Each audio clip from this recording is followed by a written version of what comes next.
ഈ വീഡിയോയിൽ multiple intelligence theory എന്ന കോൺസെപ്റ്റാണ് നമ്മൾ ഡിസ്കസ് ചെയ്യാനായിട്ട് പോകുന്നത്. So as you all no, intelligence എന്ന് പറയുന്നത് വളരെ ഇമ്പോർട്ടൻ്റ് ആയി സെറ്റിൻ്റെ പേപ്പർ 1 നമ്മൾ കൺസിഡർ ചെയ്യുന്ന ഒരു ഏരിയ ആണ്. സോ ഇൻ്റലിജൻസുമായിട്ട് റിലേറ്റ് ചെയ്തിട്ട് ഇൻ്റലിജൻസ് റിലേറ്റഡ് ആയിട്ട് ഒരുപാട് തിയറീസ് നമുക്ക് പഠിക്കാനായിട്ടുണ്ട്. ആൻഡ് ഓൾസോ ഇൻ്റലിജൻസ് റിലേറ്റഡ് ആയിട്ടുള്ള മെഷർമെൻറ്റ് ഓഫ് ഇൻ്റലിജൻസും വളരെ ഇമ്പോർട്ടൻ്റ് ആയിട്ട്, അല്ലെങ്കിൽ ഹൗ ടു മെഷർ ഇൻ്റലിജൻസ്, അതുമായിട്ട് ബന്ധപ്പെട്ട ചില ടെസ്റ്റുകളും കാര്യങ്ങളും ഒക്കെ നമുക്ക് സെറ്റ് എക്സാമിൽ ഇമ്പോർട്ടൻ്റ് ആണ്. സോ ഇന്നത്തെ ഈ സെഷനിൽ വളരെ പെർട്ടിക്കുലർ ആയിട്ട് ഒരു intelligence related theory ആണ് നമ്മൾ ഫോക്കസ് ചെയ്യാനായിട്ട് പോകുന്നത്. That is multiple intelligence theory. So before moving to the concept or theory, I'll just introduce you a question. നമുക്ക് വളരെ റീസെൻ്റ് ആയിട്ട് July 2023 സെറ്റ് എക്സാമിൽ ചോദിച്ചിട്ടുള്ള ഒരു ക്വസ്റ്റ്യൻ നമുക്ക് നോക്കാം. The question goes like this. Sarah loves to associate with her friends and engage in peer interactive methods for learning. The intelligence predominant in her is dash intelligence, and we have the options: linguistics, interpersonal, spatial and intrapersonal. So a question നിങ്ങൾ നോക്കുകയാണെങ്കിൽ ഇതിനകത്ത് specifically multiple intelligence theory എന്ന് പറയുന്നൊരു കോൺസെപ്റ്റോ അല്ലെങ്കിൽ ആ ഒരു theory introduce ചെയ്ത ആളുടെ പേരോ ഇതൊന്നും നമുക്ക് ക്വസ്റ്റനിൽ കാണാനായിട്ട് സാധിക്കില്ല. എന്നാൽ വളരെ സ്പെസിഫിക്, ഇതൊരു വളരെ ആപ്ലിക്കേഷൻ ലെവൽ, ഒരു പ്രാക്ടിക്കൽ കൈൻഡ് ഓഫ് ക്വസ്റ്റൻ ആണ്. പക്ഷേ ഈ ഒരു ക്വസ്റ്റൻ ആൻസർ ചെയ്യണം എന്നുണ്ടെങ്കിൽ നമുക്ക് ഈ ഡിഫറെൻറ്റ് ടൈപ്സ് ഓഫ് ഇൻ്റലിജൻസസ് എന്തൊക്കെയാണെന്നുള്ള ഒരു ഐഡിയ വേണം. അവിടെയാണ് ഈ മൾട്ടിപ്പിൾ ഇൻ്റലിജൻസ് തിയറി എന്ന് പറഞ്ഞൊരു കോൺസെപ്റ്റിന് ഒരു സിഗ്നിഫിക്കൻസ് വരുന്നത്. And also if you consider the options that are given here, ഇവിടെ നമുക്ക് 4 ഓപ്ഷൻസ് കൊടുത്തിട്ടുണ്ട്. ഈ 4 ഓപ്ഷൻസ് നോക്കുമ്പോൾ നമുക്ക് മനസ്സിലാവും these options are coming from the multiple intelligence theory എന്നുള്ളത് നമുക്ക് മനസ്സിലാവും. സോ അവിടെയാണ് ഈ ഒരു കോൺസെപ്റ്റിൻ്റെ സിഗ്നിഫിക്കൻസ് വരുന്നത്. അപ്പോൾ നിങ്ങൾ ഇത് ഞാനിപ്പോൾ ഒരു സാമ്പിളായിട്ട് വളരെ റീസെൻ്റ് ആയിട്ട് നടന്നൊരു എക്സാമിലെ ക്വസ്റ്റ്യൻ കാണിച്ചു എന്നുള്ളതേ ഉള്ളൂ. ഇതിന് മുമ്പ് ചോദിച്ചിട്ടുള്ള ക്വസ്റ്റ്യൻസ്, ഈ ഒരു ഏരിയയിൽ നിന്ന് വന്ന ക്വസ്റ്റ്യൻസ് നോക്കിയാലും ഇതേ ഒരു പാറ്റേൺ നമുക്ക് ഐഡൻറ്റിഫൈ ചെയ്യാൻ സാധിക്കും. അതായത് ജനറലി ഒരു പ്രാക്ടിക്കൽ അല്ലെങ്കിൽ വളരെ ഇങ്ങനെ ഒരു എക്സാമ്പിളൊക്കെ തന്നിട്ട് അതിനകത്തുനിന്ന് അത് എന്ത് ഇൻ്റലിജൻസ് ആണെന്ന് ഐഡൻറ്റിഫൈ ചെയ്യാൻ സാധിക്കുന്ന, അല്ലെങ്കിൽ അങ്ങനെ ഐഡൻറ്റിഫൈ ചെയ്യേണ്ട തരത്തിലുള്ള ചോദ്യങ്ങളാണ് യൂഷ്വലി നമുക്ക് ചോദിക്കാറുള്ളത്. അപ്പോൾ നമുക്ക് നോക്കാം എന്താണ് ഈ മൾട്ടിപ്പിൾ ഇൻ്റലിജൻസ് തിയറി എന്ന് പറഞ്ഞാൽ, ഇത് ആരാണ് ഇൻട്രൊഡ്യൂസ് ചെയ്തത്, ഇതിനകത്ത് ഏതൊക്കെ ടൈപ്സ് ഓഫ് ഇൻ്റലിജൻസ് ആണ് വരുന്നത് എന്നുള്ളത് സിഗ്നിഫിക്കൻ്റ് ആയിട്ടുള്ളൊരു തോട്ടാണ്. സോ നമുക്കറിയാം ഈ ഇൻ്റലിജൻസ് എന്ന് പറയുന്നൊരു തോട്ടിനെ പല ആളുകളും, പല തിയറിസ്റ്റുകളും പല രീതികളിലാണ് അതിനെ ഡിഫൈൻ ചെയ്യാനായിട്ട് ശ്രമിച്ചിട്ടുള്ളത്. അപ്പോൾ പലരും അതിനൊരു സിംഗിൾ എൻറ്റിറ്റി ആണ്, ഒരു യൂണിഫൈഡ് ആയിട്ടുള്ള ഒരു എന്താ പറയുക ഒരു സംഭവമായിട്ടാണ് കൺസിഡർ ചെയ്തതെങ്കിൽ, ഇവിടേക്ക് വരുമ്പോൾ ഹൊവാർഡ് ഗാർഡ്നർ എന്ന് പറയുന്ന തിയറിസ്റ്റ് ഈ മൾട്ടിപ്പിൾ ഇൻ്റലിജൻസ് എന്ന് പറയുന്നൊരു കോൺസെപ്റ്റാണ് അദ്ദേഹം ഇൻട്രൊഡ്യൂസ് ചെയ്യുന്നത്. ഇൻ്റലിജൻസ് എന്ന് പറഞ്ഞാൽ നമുക്കൊരു സിംഗിൾ എൻറ്റിറ്റി ആയിട്ട് കൺസിഡർ ചെയ്യാൻ കഴിയുന്ന ഒരു കാര്യമല്ല, മറിച്ച് there are several types of intelligences എന്ന് പറഞ്ഞൊരു കോൺസെപ്റ്റാണ് അദ്ദേഹം മുൻപിലേക്ക് വെക്കുന്നത്. അപ്പോൾ നമുക്ക് ഇൻ്റലിജൻസ് എന്ന് പറയുമ്പോൾ നമ്മുടെ മനസ്സിലൊരു കോൺസെപ്റ്റ് ഉണ്ടാകും. ചില മേഖലകളിൽ വളരെ കഴിവുള്ള, അല്ലെങ്കിൽ ചില മേഖലകളിൽ കുറച്ച് കാര്യങ്ങൾ ചെയ്യാൻ പ്രാപ്തിയുള്ള ആളുകളെയാണ് പൊതുവിൽ ഇൻ്റലിജൻറ്റ് എന്ന് പറഞ്ഞൊരു കാറ്റഗറിയിലേക്ക് നമ്മൾ കൺസിഡർ ചെയ്യുക. പക്ഷേ ഇദ്ദേഹം പറയുന്നൊരു കോൺസെപ്റ്റ് എന്താ, ഈ ഇൻ്റലിജൻസ് എന്ന് പറഞ്ഞാൽ പലർക്കും പല മേഖലകളിലാണ്. ഇപ്പോൾ ഒരാൾക്ക് ഒരു മേഖലയിലായിരിക്കും, മറ്റൊരാൾക്ക് മറ്റൊരു മേഖലയിലാകും. ചിലപ്പോൾ ഇതിനകത്ത് പല ഇൻ്റലിജൻസസും, ചില ആളുകൾക്ക് ഇതിനകത്ത് പലതും ഒന്നിച്ചുള്ള ആളുകളും ഉണ്ടാവാം. അപ്പോൾ ആ ഒരു ഐഡിയ ആണ് അദ്ദേഹം എന്ത് ചെയ്യുന്നത്, ഇതിനകത്ത് പറയാനായിട്ട് ശ്രമിക്കുന്നത്. സോ ആദ്യമായിട്ട് തിയറി ഓഫ് ഇൻ്റലിജൻസ് അല്ലെങ്കിൽ തിയറി ഓഫ് മൾട്ടിപ്പിൾ ഇൻ്റലിജൻസ് എന്ന് പറഞ്ഞ കോൺസെപ്റ്റ് അദ്ദേഹം ഇൻട്രൊഡ്യൂസ് ചെയ്യുന്നത് 1983 അദ്ദേഹത്തിൻ്റെ ഒരു വളരെ ഇമ്പോർട്ടൻ്റ് ആയിട്ടുള്ള ഒരു വർക്ക് ഇറങ്ങി. That is frames of mind, the theory of multiple intelligences എന്ന് പറയുന്ന ഒരു ബുക്കാണ്, അല്ലെങ്കിൽ ഒരു വർക്കാണ്. അതിലാണ് അദ്ദേഹം ഈ തിയറി ഓഫ് മൾട്ടിപ്പിൾ ഇൻ്റലിജൻസ് എന്ന് പറയുന്ന ഒരു കോൺസെപ്റ്റ് ഇൻട്രൊഡ്യൂസ് ചെയ്യുന്നതായിട്ട് നമുക്ക് കാണാനായിട്ട് സാധിക്കും. പല കാലഘട്ടങ്ങളിലായി അദ്ദേഹം ഇതിനകത്തേക്ക് ചില ആഡ് ഓൺസ് കൂടി ചേർത്തിരിക്കുന്നതായിട്ട് നമ്മൾ കാണാനായിട്ട് സാധിക്കും. അപ്പോൾ ജനറലി നമ്മൾ ഈ തിയറി ഓഫ് മൾട്ടിപ്പിൾ ഇൻ്റലിജൻസ് എന്ന് പറയുമ്പോൾ അതിനകത്ത് പ്രൈമറിലി ഒരു 8 ടൈപ്സ് ആണ് നമ്മൾ ഐഡൻറ്റിഫൈ ചെയ്യുക. പക്ഷേ ലേറ്റർ ഓൺ എന്ത് ചെയ്തു, അദ്ദേഹം തന്നെ ഒരു 9th ഒരു ടൈപ്പ് കൂടി ലേറ്റർ ഓൺ അതിലേക്ക് ആഡ് ചെയ്തിട്ടുണ്ട്. So Gardner propose that there are 8 intelligences and has suggested the possible addition of a 9th known as the existentialist intelligence. പിന്നീട് അദ്ദേഹം അങ്ങനെ ഒരു എക്സ്ട്രാ ഒരെണ്ണം കൂടി ആഡ് ചെയ്ത്, ഇപ്പോൾ കറൻ്റ്ലി നമ്മൾ ഈ തിയറി ഓഫ് മൾട്ടിപ്പിൾ ഇൻ്റലിജൻസിനെ കുറിച്ച് പറയുമ്പോൾ 9 ടൈപ്സ് ഓഫ് ഇൻ്റലിജൻസ് ആണ് നമ്മളിവിടെ കൺസിഡർ ചെയ്യുന്നത്. അപ്പോൾ നമ്മൾ ആ ഓപ്ഷനിൽ കണ്ടിട്ടുള്ള ആദ്യത്തെ അല്ലെങ്കിൽ ഈ ഓപ്ഷൻസിൽ പറഞ്ഞിരിക്കുന്ന 4 എണ്ണമായിരിക്കും നമ്മൾ ആദ്യം നോക്കുന്നത്. അതിനുശേഷം ഇതിന് ബാക്കിയുള്ള ടൈപ്സ് കൂടെ നമ്മൾ നോക്കി വീണ്ടും ഈ ക്വസ്റ്റിലേക്ക് നമ്മൾ തിരിച്ചു വന്ന് നമ്മളിത് ആൻസർ ചെയ്യാനായിട്ട് ശ്രമിക്കുന്നതായിരിക്കും. അപ്പോൾ ആദ്യമായിട്ട് നമ്മൾ ഈ ടൈപ്സ് ഓഫ് ഇൻ്റലിജൻസിനകത്ത്, അല്ലെങ്കിൽ ഈ ഒരു തിയറി ഓഫ് മൾട്ടിപ്പിൾ ഇൻ്റലിജൻസ് എന്ന് പറയുന്ന കോൺസെപ്റ്റിൽ ആദ്യം നമ്മൾ നോക്കുന്നത് ലിംഗ്വിസ്റ്റിക് വെർബൽ ഇൻ്റലിജൻസ് ആണ്. എന്താണ് ലിംഗ്വിസ്റ്റിക് വെർബൽ ഇൻ്റലിജൻസ് എന്ന് പറഞ്ഞാൽ, ഈ ഒരു ടേം കേൾക്കുമ്പോൾ തന്നെ ലിംഗ്വിസ്റ്റിക് എന്നൊക്കെ പറയുമ്പോൾ തന്നെ that is something associated with language. അപ്പോൾ there are certain people who are really intelligent in using language. ഇപ്പം വാക്കുകൾ അതെങ്ങനെ പറയണം, അതെങ്ങനെ സംസാരിക്കണം, ആശയങ്ങൾ എങ്ങനെ വാക്കുകളിലേക്ക് ആക്കാനായിട്ട് കഴിയും, ഇതിൽ വളരെ ഇൻ്റലിജൻ്റ് ആയിട്ടുള്ള ആളുകളുണ്ട്. അപ്പോൾ അഫ്കോഴ്സ് നിങ്ങൾക്ക് ഇതുമായിട്ട് ബന്ധപ്പെട്ട അല്ലെങ്കിൽ ഒരു ഇൻ്റലിജൻസ് ഏറ്റവും കൂടുതലുള്ള ആളുകൾ ആരായിരിക്കും? യൂഷ്വലി ഇപ്പം എഴുത്തുകാരായിട്ടുള്ള ആളുകൾ, ഇപ്പോൾ കവിതകൾ എഴുതുന്ന ആളുകൾ, കഥകൾ എഴുതുന്ന ആളുകൾക്കൊക്കെ ഈ ലിംഗ്വിസ്റ്റിക് വെർബൽ ഇൻ്റലിജൻസ് വളരെ കൂടുതലായിരിക്കും. അപ്പോൾ അതൊരു ഇൻ്റലിജൻസ് ആണ്. ഓക്കെ, അല്ലാണ്ട് ഒരു കാറ്റഗറി അല്ലെങ്കിൽ ഒരു മേഖല മാത്രം നന്നായി ചെയ്യാൻ കഴിയുന്നവരെ നമുക്ക് ഇൻ്റലിജൻ്റ് എന്ന് പറയാൻ കഴിയില്ല. ഈ മേഖലയിൽ കഴിവുള്ള ആളുകൾ ആ മേഖലയിൽ എന്താണ് ഇൻ്റലിജൻസ് ഉള്ള ആളുകളാണ്. So people who are strong in linguistic verbal intelligence are able to use words well both when writing and speaking. These individuals are typically very good at writing stories, memorizing information and reading. Okay, ഇപ്പം ഇങ്ങനെയുള്ള ആളുകളുടെ പ്രത്യേകത എന്താ? They are highly associated with language കൈകാര്യം ചെയ്യുന്ന കാര്യത്തിൽ, അത് എഴുത്തിലായിക്കോട്ടെ അല്ലെങ്കിൽ വായനയിലായിക്കോട്ടെ സംസാരിക്കുന്ന കാര്യത്തിലായിക്കോട്ടെ, അതിലൊക്കെ ലാംഗ്വേജ് നന്നായി കൈകാര്യം ചെയ്യാൻ കഴിവുള്ള ആളുകൾക്കുള്ള ഇൻ്റലിജൻസ് എന്താണ്? That is linguistic verbal intelligence. ഇനി രണ്ടാമത്തെ ടൈപ്പ് ഏതാണ്? Interpersonal intelligence. എന്താ ഇന്റർപേഴ്സണൽ ഇൻ്റലിജൻസ് എന്ന് പറഞ്ഞാൽ മറ്റുള്ള ആളുകളുമായി നന്നായിട്ട് കമ്മ്യൂണിക്കേറ്റ് ചെയ്യാൻ സാധിക്കുന്ന, മറ്റുള്ള ആളുകളുമായിട്ട് അവരുടെ ഇമോഷൻസ് എന്താണ്, അവരുടെ മോട്ടിവേഷൻ എന്താണ്, ഇതൊക്കെ മനസ്സിലാക്കാനും അവരുമായി നന്നായിട്ട് ഇടപഴകാനും കഴിയുന്ന ആളുകളുണ്ട് അല്ലേ? ഇന്റർപേഴ്സണൽ ഇൻ്റലിജൻസ് എന്നാണ് നമുക്കതിനെ വിളിക്കാനായിട്ട് സാധിക്കും. So they know how to talk to other people, how to associate with other people, how to assess the emotions of the other people. So അവരുടെ ഇമോഷൻസ് മനസ്സിലാക്കി അവരോട് സംസാരിക്കുക, അല്ലെങ്കിൽ അവരുടെ ഇമോഷൻസിൽ അവരോട് കൂടി ചേർന്ന് അവർക്ക് ഒരു എന്താ പറയുക ഒരു കംഫർട്ട് നൽകുക. ഇതൊക്കെ ചില ആളുകൾക്ക് വളരെ നല്ല കപ്പാസിറ്റിയുള്ള ഏരിയ ആയിരിക്കും. എല്ലാവരും കൊണ്ട് ഇത് പറ്റില്ല. ഓക്കെ, സോ അങ്ങനെയുള്ള ആളുകളെയാണ് നമ്മൾ ഇന്റർപേഴ്സണൽ ഇൻ്റലിജൻസ് ഉള്ള ആളുകളായിട്ട് കൺസിഡർ ചെയ്യുക. So those who have strong interpersonal intelligence are good at understanding and interacting with other people. These individuals are skilled at assessing the emotions, motivations, desires and intentions of those around them. So interpersonal സ്കില്ലുള്ള ആളുകളാണെങ്കിൽ എന്താ, അവർക്ക് നന്നായിട്ട് മറ്റുള്ള ആളുകളുടെ emotions മനസ്സിലാക്കാം, അവരുടെ motivation എന്താണെന്ന് മനസ്സിലാക്കാം, അല്ലെങ്കിൽ മറ്റൊരാളെ മോട്ടിവേറ്റ് ചെയ്യും. ഇങ്ങനെ മറ്റൊരാളെ മനസ്സിലാക്കാനും അയാളുമായി നന്നായി ഇൻറ്ററാക്ട് ചെയ്യാനും കഴിവുള്ള ആളുകളെയാണ് ഇന്റർപേഴ്സണൽ ഇൻ്റലിജൻസ് നമ്മൾ പറഞ്ഞത്. അപ്പം നമ്മൾ ചില മേഖലകളിൽ ഇപ്പോൾ നമ്മൾ വർക്ക് ചെയ്യുന്ന സമയത്താണെങ്കിലും ചില പ്രൊഫഷനിൽ നമുക്ക് എന്താ ഈ ആളുകളുമായിട്ട് ഇടപെടേണ്ടതായിട്ടുള്ള കാര്യങ്ങൾ, അല്ലെങ്കിൽ ഇപ്പോൾ നമ്മളൊരു കമ്പനിയിലാണെങ്കിൽ അവിടുത്തെ എംപ്ലോയീസുമായിട്ടൊക്കെ ഇടപെടണം എന്നുണ്ടെങ്കിൽ, അല്ലെങ്കിൽ അവരെ നല്ലതായിട്ട് നമുക്ക് നിർത്തണം എന്നുണ്ടെങ്കിൽ എന്താ ഇന്റർപേഴ്സണൽ ഇൻ്റലിജൻസ് വളരെ ഇമ്പോർട്ടൻ്റ് ആണ്. അപ്പോൾ ആളുകളെ മനസ്സിലാക്കാനും അവരെ നന്നായി എന്താ പറയുക അവരോട് ഇൻറ്ററാക്ട് ചെയ്യാനും ഒക്കെ ഉള്ളൊരു കപ്പാസിറ്റി, അതാണ് ഇന്റർപേഴ്സണൽ ഇൻ്റലിജൻസ് എന്ന് പറയുന്നത്. ഇൻട്രാപേഴ്സണൽ അപ്പോൾ എന്താണ്? ഇപ്പോൾ ഇന്റർപേഴ്സണൽ എന്ന് പറഞ്ഞാൽ നമുക്ക് മറ്റൊരാളോട് ഇൻറ്ററാക്ട് ചെയ്യാനായിട്ടുള്ള കപ്പാസിറ്റിനെ കുറിച്ച് നമ്മൾ പറഞ്ഞത്. ഇന്റർപേഴ്സണൽ എന്ന് പറഞ്ഞാൽ എന്താണ്? നമ്മളെ തന്നെ നന്നായിട്ട് മനസ്സിലാക്കാൻ. അതായത് ചില ആളുകളുണ്ടല്ലോ, അവർ നന്നായിട്ട് ഇൻട്രോസ്പെക്റ്റ് ചെയ്യും, അവർക്ക് അവരെക്കുറിച്ച് തന്നെ ഒരു നല്ലൊരു ധാരണ ഉണ്ടാവും. അപ്പോൾ അങ്ങനെയുള്ള ആളുകളെയാണ് നമ്മൾ ഇൻട്രാപേഴ്സണൽ ഇൻ്റലിജൻസ് ഉള്ള ആളുകൾ എന്ന് വിളിക്കുക. So they are good at being aware of their own emotional States, feelings and motivations. They tend to enjoy self-reflection and analysis, including daydreaming, exploring relationships with others, and assessing their personal strengths. So, intrapersonal intelligence ഉള്ള ആളുകളുടെ പ്രത്യേകത എന്താ? They know about themselves. അവർക്ക് അവരെക്കുറിച്ച് തന്നെ വ്യക്തമായിട്ടുള്ള ധാരണകളുണ്ടാകും. So they know how to control their emotions, അവരുടെ ഇമോഷണൽ സ്റ്റേറ്റ് എന്താണ്, അല്ലെങ്കിൽ അവരുടെ ഫീലിങ്സ്, മോട്ടിവേഷൻസ്, ഇതൊക്കെ അവർക്ക് നന്നായിട്ട് അസസ് ചെയ്യാനായിട്ട് സാധിക്കും.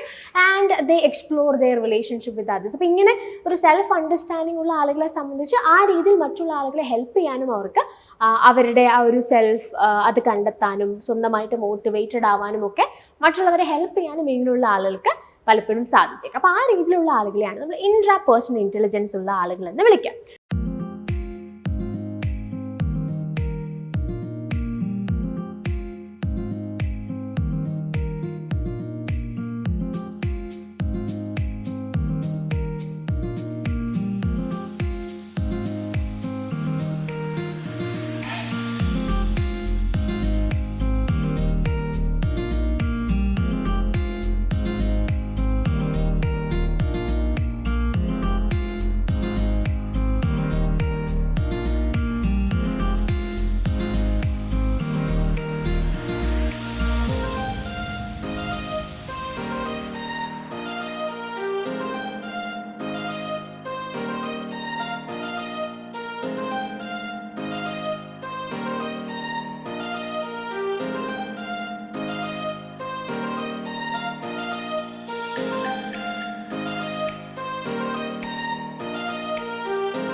Then we have visual spatial intelligence. Visual spatial intelligence എന്ന് പറഞ്ഞാൽ അതുകൊണ്ട് ഉദ്ദേശിക്കുന്നത് എന്താണ്?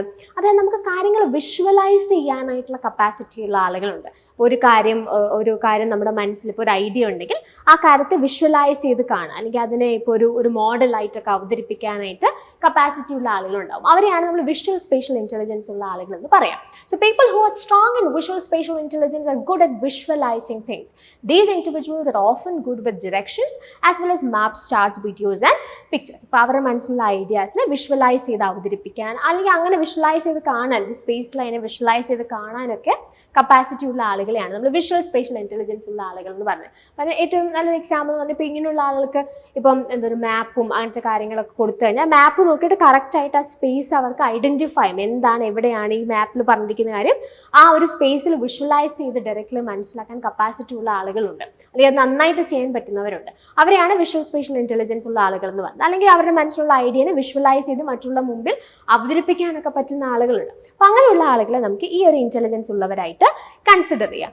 Then we have logical mathematical intelligence. Logical mathematical intelligence എന്ന് പറഞ്ഞാൽ എന്താണ്? കാര്യങ്ങളെ ലോജിക്കലി ഐഡൻറ്റിഫൈ ചെയ്യുക, മാത്തമാറ്റിക്കൽ ആയിട്ടുള്ള കാര്യങ്ങൾ ചെയ്യുക. ഇതിനെയും ഒരു ടൈപ്പ് ഓഫ് ഇൻ്റലിജൻസ് ആയിട്ടാണ് നമ്മൾ കാണുന്നത്. ഇതിനെ മാത്രമാണ് ഇൻ്റലിജൻസ് എന്ന് നമുക്ക് പറയാൻ പറ്റില്ല. It's just type of intelligence. Okay, so people who are strong in logical mathematical intelligence are good at reasoning, recognizing patterns and logically analyzing problems. These individuals tend to think conceptually about numbers, relationships and patterns. ഇവരുടെ പ്രത്യേകത എന്താ? അവർക്ക് ലോജിക്കലായിട്ട് ഇപ്പം ഒരു pattern identify ചെയ്യാം, അല്ലെങ്കിൽ അങ്ങനത്തെ ലോജിക്കലായിട്ടുള്ള activities ഒക്കെ ഉണ്ടല്ലോ, അത് അവർക്ക് നന്നായിട്ട് ലോജിക്കൽ റീസണിങ് എന്നൊക്കെ പറയുന്ന പാർട്ടൊക്കെ നന്നായിട്ട് ചെയ്യാൻ പറ്റും. And also they are good at mathematical reasoning, അല്ലെങ്കിൽ അങ്ങനത്തെ പ്രോബ്ലംസ് ഒക്കെ നന്നായി ചെയ്യും, നമ്പേഴ്സുമായിട്ടൊക്കെ നന്നായിട്ട് അല്ലെങ്കിൽ നമ്പേഴ്സ് നന്നായി കൈകാര്യം ചെയ്യാൻ സാധിക്കുന്ന ആളുകൾ, അല്ലെങ്കിൽ ലോജിക്കലായിട്ട് കാര്യങ്ങളെക്കുറിച്ച് ചിന്തിക്കാനും പാറ്റേൺസ് ഐഡൻറ്റിഫൈ ചെയ്യാനും ഒക്കെ കഴിയുന്ന ആളുകളെയാണ് നമ്മൾ ലോജിക്കൽ മാത്തമാറ്റിക്കൽ ഇൻ്റലിജൻസ് ഉള്ള, അല്ലെങ്കിൽ അതിൽ സ്ട്രോങ് ആയിട്ടുള്ള ആളുകളെന്ന് identifying. Then we have bodily kinesthetic intelligence. And the bodily kinesthetic intelligence nu parna, those who have highly bodily kinesthetic intelligence are said to be good at body movement, performing actions and physical control. People who are strong in this area tend to have excellent hand-eye coordination and they have dexterity. ഇവിടെ എന്താ ഉദ്ദേശിക്കുന്നത്? ഇപ്പോൾ ഈ നമ്മൾ ഈ body movements control ചെയ്യാന്നൊക്കെ പറയുമ്പോൾ നമ്മുടെ മനസ്സിൽ ഓടി വരുന്ന എക്സാമ്പിൾ എന്താ? ഡാൻസേഴ്സ് ആണ്, ആൻഡ് ആക്ടേഴ്സ് ടു. ഡാൻസേഴ്സും ആക്ടേഴ്സും ഒക്കെ അവരുടെ പ്രത്യേകത എന്താ? they have good control on their body movements. അവരുടെ ബോഡി നന്നായി കൺട്രോൾ ചെയ്ത് അതിനെ മൂവ് ചെയ്യാനായിട്ടുള്ള കപ്പാസിറ്റി ഉണ്ട്. അപ്പോൾ അതിനിപ്പോൾ ബോഡി കിനസ്തെറ്റിക് എന്ന് പറഞ്ഞ വാക്കിനെ ബോഡി ലാംഗ്വേജ് എന്നുള്ളൊരു വാക്കിൻ്റെ ഒരു ടെക്നിക്കൽ ടേമാണ്. അപ്പോൾ നമ്മുടെ ബോഡി മൂവ്മെൻറ്റ്സിനെ നന്നായി കൺട്രോൾ ചെയ്യാൻ സാധിക്കുന്ന ആൾ, so they will be good dancers. നന്നായി ബോഡി മൂവ്മെൻറ്റ്സിനെ കൺട്രോൾ ചെയ്യാൻ കഴിയുന്ന ആ ഒരു ഗ്രേസിൽ ചെയ്യാൻ കഴിയുന്ന ആളുകളെയാണ് നമ്മൾ ഡാൻസേഴ്സ് എന്ന് വിളിക്കുക. ആക്ടിങ്ങിലും ഇത് ഇമ്പോർട്ടൻ്റ് ആണ്. നമ്മൾ ആക്ടിങ് ചെയ്യുന്ന സമയത്തും നമ്മളുടെ ഈ ബോഡി ഒരു കൺട്രോൾ, അല്ലെങ്കിൽ അതിൻ്റെ മൂവ്മെൻറ്റ്സ്, ഇതൊക്കെ വളരെ സിഗ്നിഫിക്കൻ്റ് ആണ്. അപ്പോൾ ആ മേഖലയുമായിട്ട് ബന്ധപ്പെട്ടിട്ട് ഇൻ്റലിജൻസ്, അല്ലെങ്കിൽ ആ മേഖലയുമായിട്ട് ബന്ധപ്പെട്ട് നല്ല കഴിവുള്ള ആളുകൾക്ക് എന്ത് തരത്തിലുള്ള ഇൻ്റലിജൻസാണ് ഉള്ളത്? ബോഡിലി കിനസ്തെറ്റിക് ഇൻ്റലിജൻസ് ആണ് അവർക്കുള്ളത് എന്ന് പറയാം. Next we have musical intelligence. Musical intelligence എന്ന് പറഞ്ഞാൽ അതിൻ്റെ അർത്ഥം എന്താണ്? മ്യൂസിക് റിലേറ്റഡ് ആയിട്ട്, അതായത് മ്യൂസിക്കൽ പാറ്റേൺസ്, റിതം, അങ്ങനത്തെ കാര്യങ്ങളൊക്കെ വളരെ ഇൻട്രസ്റ്റ് ഉള്ള ആളുകൾ, നല്ല ഇപ്പം നന്നായി മ്യൂസിക് കമ്പോസ് ചെയ്യാൻ കഴിയുന്ന ആളുകൾ, അല്ലെന്നുണ്ടെങ്കിൽ മ്യൂസിക് നന്നായിട്ട് അത് ആസ്വദിക്കുക എന്നുള്ളതിനപ്പുറത്തേക്ക് അത് ആസ്വദിക്കാൻ പറ്റണം, ആൻഡ് ഓൾസോ അതിനകത്ത് കൃത്യമായിട്ട് ആ പാറ്റേൺസും ഒക്കെ ഐഡൻറ്റിഫൈ ചെയ്യാൻ കഴിയുന്ന ആളുകളുണ്ട് അല്ലേ? സോ അങ്ങനെയുള്ള ആളുകളെയാണ് നമ്മൾ മ്യൂസിക്കൽ ഇൻ്റലിജൻസ് ഉള്ള ആളുകൾ എന്ന് പറഞ്ഞത്. So they are good at thinking in patterns, rhythms and sounds.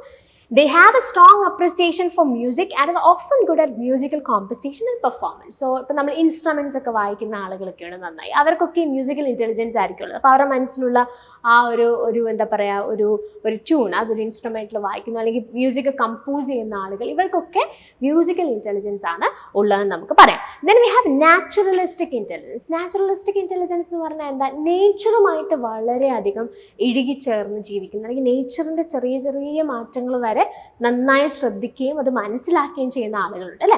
അങ്ങനെയുള്ള ആളുകളെയാണ് നമ്മൾ നാച്ചുറലിസ്റ്റിക് ഇൻ്റലിജൻസ് ഉള്ള ആളുകൾ എന്ന് പറയുന്നത്. So according to Gardner, individuals who are high in this type of intelligence are more in tune with nature and are often interested in nurturing, exploring the environment and learning about other species.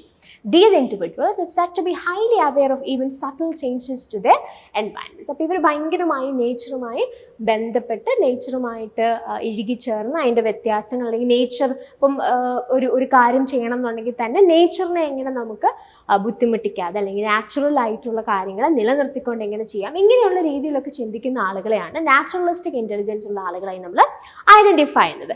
Then we have existential intelligence. ഇതാണ് ഒരു 9th വണ്ണായിട്ട് add on ചെയ്തതായിട്ട് നമ്മൾ പറഞ്ഞിട്ടുള്ളത്.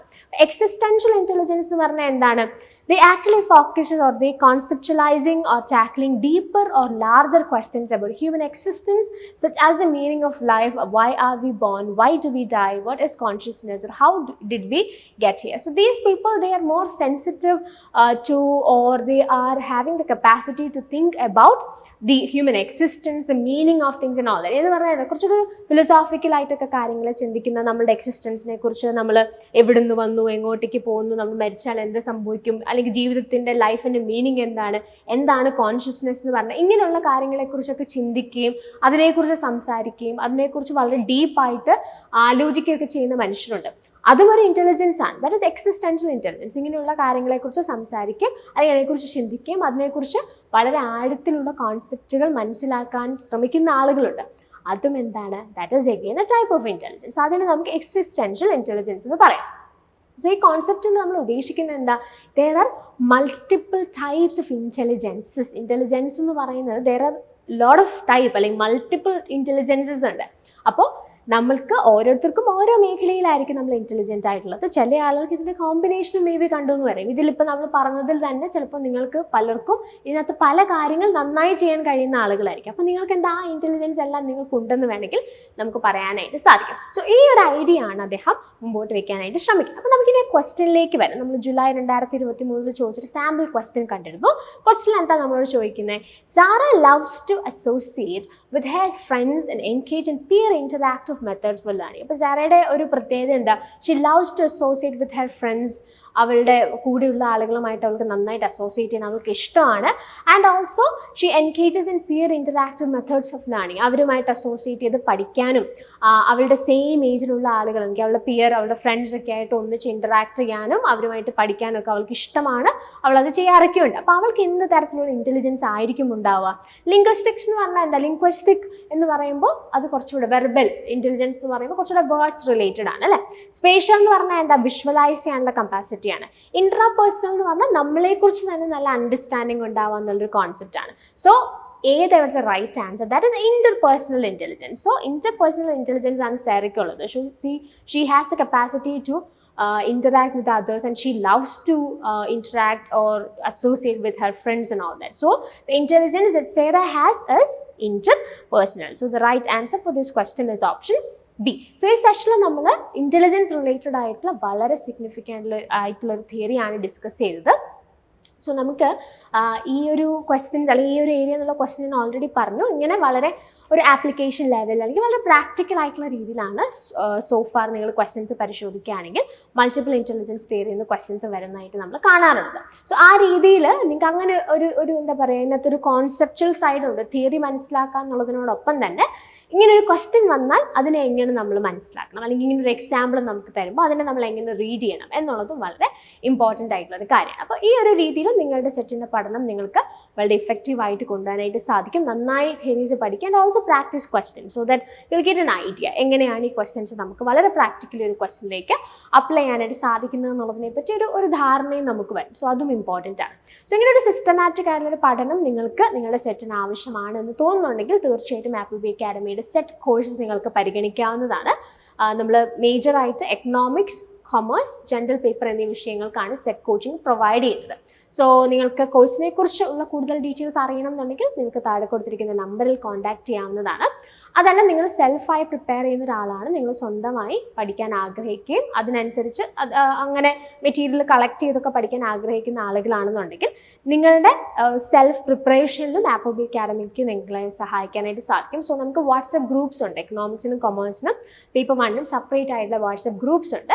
So അതിൻ്റെ link നിങ്ങൾക്ക് description ബോക്സിൽ available ആണ്. So നിങ്ങൾ ആ ലിങ്ക് ഉപയോഗിച്ച് ആ വാട്സപ്പ് ഗ്രൂപ്പിൽ ജോയിൻ ചെയ്യുകയാണെന്നുണ്ടെങ്കിൽ ആപ്പിൾബി അക്കാഡമിയുടെ ഫ്രീ റിസോഴ്സസ്, നമ്മുടെ യൂട്യൂബ് വീഡിയോസ്, അതുപോലെ തന്നെ നമ്മൾ പ്രൊവൈഡ് ചെയ്യുന്ന ഫ്രീ ലൈവ് സെഷൻസ്, അതോടൊപ്പം തന്നെ മറ്റ് PDF-കളും അങ്ങനെയുള്ള റിസോഴ്സസ് ഒക്കെ, എസ്പെഷ്യലി പേപ്പർ 1-ൻ്റെ റിലേറ്റഡ് ആയിട്ടുള്ള ക്വസ്റ്റ്യൻ പേപ്പേഴ്സും കറണ്ട് അഫയേഴ്സും അതിൻ്റെ ഒക്കെ PDFs ഒക്കെ നിങ്ങൾക്ക് ആ ഗ്രൂപ്പിൽ അവൈലബിൾ ആയിരിക്കും. അപ്പോൾ നിങ്ങളുടെ സെൽഫ് പ്രിപ്പറേഷന് കൂടുതൽ ഇഫക്റ്റീവ് ആവാനായിട്ട് തീർച്ചയായിട്ടും ആ റിസോഴ്സസ് ഹെൽപ്ഫുൾ ആണ്. സോ ഈ 2 രീതിയിൽ നിങ്ങൾ പ്രിപ്പയർ ചെയ്യുന്ന ആളുകളാണെങ്കിലും തീർച്ചയായിട്ടും നിങ്ങൾക്ക് AppleBee അക്കാഡമിയെ സമീപിക്കാവുന്നതാണ്. നമ്മുടെ കോഴ്സിനെ കുറിച്ചുള്ള കൂടുതൽ ഡീറ്റെയിൽസ് നമുക്കൊരു LMS പ്ലാറ്റ്ഫോം ഉണ്ട്, ഒരു ഓൺലൈൻ പ്ലാറ്റ്ഫോം ഉണ്ട്, അതോടൊപ്പം തന്നെ ലൈവ് സെഷൻസ് കൂടി ഒന്നിച്ച് ചേർത്തുകൊണ്ടുള്ള വളരെ സിസ്റ്റമാറ്റിക് ആയിട്ടുള്ള പാറ്റേൺ ആണ് നമ്മൾ സെറ്റിന് വേണ്ടിയിട്ട് യൂസ് ചെയ്യുന്നത്. സോ നിങ്ങൾ അതിനെക്കുറിച്ചൊക്കെ കൂടുതൽ വിവരങ്ങൾ അറിയാൻ താല്പര്യമുണ്ടെങ്കിൽ തീർച്ചയായിട്ടും കോൺടാക്ട് ചെയ്യാവുന്നതാണ്. സോ ഈ വീഡിയോ തീർച്ചയായിട്ടും നിങ്ങളുടെ സെറ്റ് പ്രിപ്പറേഷനിൽ കൂടുതൽ സഹായകരമാകട്ടെ എന്ന് ആശംസിക്കുന്നു. So thanks for watching and happy learning.